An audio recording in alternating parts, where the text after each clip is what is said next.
2022 के विधानसभा चुनाव के लिए तमाम राजनीतिक समीकरण बन रहे हैं। अगर हम बात करें तो जिस तरीके से अब ओम प्रकाश राजभर 27 तारीख को मऊ में जनसभा करने वाले हैं और वहां पर अखिलेश यादव जाएंगे, इससे क्या बीजेपी को नुकसान होगा? कहीं ऐसा तो नहीं कि जो बीजेपी कह रही 300 प्लस उस पर कोई नुकसान हो? इस पर हम बात करेंगे उत्तर प्रदेश के उप मुख्यमंत्री केशव प्रसाद मौर्य। सर, नए समीकरण बन रहे हैं। ओम प्रकाश राजभर कल मऊ में इतनी बड़ी जनसभा कर रहे हैं, वहाँ अखिलेश यादव जाएंगे, गठबंधन का ऐलान होगा। इससे बीजेपी को नुकसान तो नहीं होगा आने वाले चुनाव में? देखिए, भारतीय जनता पार्टी 100% वोटों में से 60% वोट हमारा है, 40% वोटों में बंटवारा है और 300 से अधिक सीटें भारतीय जनता पार्टी के कमल के फूल को प्राप्त होने वाली हैं। यह जनता की जो सेवा केंद्र प्रदेश दोनों सरकारों के माध्यम से किया गया है, जो संगठन की बूथ स्तर तक संरचना, एक तरह से सबसे मजबूत संगठन हमारा खड़ा है, उन सब के भरोसे हमारे यहाँ सबका साथ सबका विकास है। कुछ का साथ कुछ का विकास ये जो सपा बसपा कांग्रेस के लोग करते हैं, लेकिन भाजपा का जो चाल चरित्र चेहरा वह सब ऐसा है जनता के नज़रों में कि उसका बहुत सुखद परिणाम प्रदेश के हित में भी है और पार्टी की दृष्टि से भी रहेगा। हम 2022 में फिर सारे विरोधी एक होंगे, तब भी 300 से ज़्यादा सीटें जीतेंगे। ओम प्रकाश राजभर बार बार कहते हैं बीजेपी डूबती हुई नैया है और उस पर कभी सवार नहीं होंगे, इसीलिए अखिलेश यादव के साथ जा रहे हैं। मैं इतना ही कहूँगा कि जितने भी विरोधी हों वो सब जिनके जिनके साथ मिलना है मिल लें।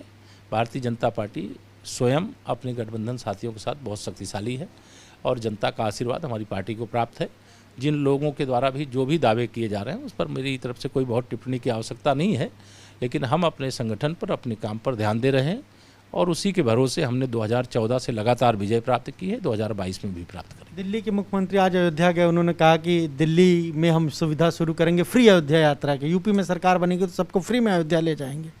देखिए, मैं इतना ही कहूँगा कि श्री अरविंद केजरीवाल जो दिल्ली के मुख्यमंत्री कहलाते हैं, वो एक नगर निगम जैसी सीमा क्षेत्र में जहाँ घर घर उद्योग हैं, घर घर फैक्ट्रियाँ हैं और उनके पास जो बहुत सारा टैक्स कलेक्शन होता है उसको विज्ञापन के माध्यम से पूरे देश में खर्चा करके और खबरों में अपना स्थान बना करके अगर यह सोचते हैं कि उत्तर प्रदेश में कुछ उनको प्राप्त हो पाएगा, तो मेरी जानकारी के हिसाब से, मेरी समझ के अनुसार से आम आदमी पार्टी की सीमा रेखा अभी दिल्ली ही है। उत्तर प्रदेश में मुझे लगता है कि यहाँ की जनता ही ऐसी पार्टी और ऐसे नेता का प्रवेश वर्जित करेगी। तो ये आपने सुना, क्या कहना है उप मुख्यमंत्री केशव प्रसाद मौर्य का? साफ तौर पर कह रहे हैं कि कोई भी साथ आ जाए, तमाम विरोधी आ जाएं, लेकिन 2022 में एक बार फिर बीजेपी का ही कमल उत्तर प्रदेश में खिलेगा। और अरविंद केजरीवाल को साफ तौर पर कह रहे हैं कि वो एक दिल्ली जो है उसके एक नगर निगम के ही मुख्यमंत्री हैं और यूपी में उनका प्रवेश जनता ही नहीं होने देगी। कैमरा से जितिन के साथ अनुभव शुक्ला, एबी गंगा, लखनऊ।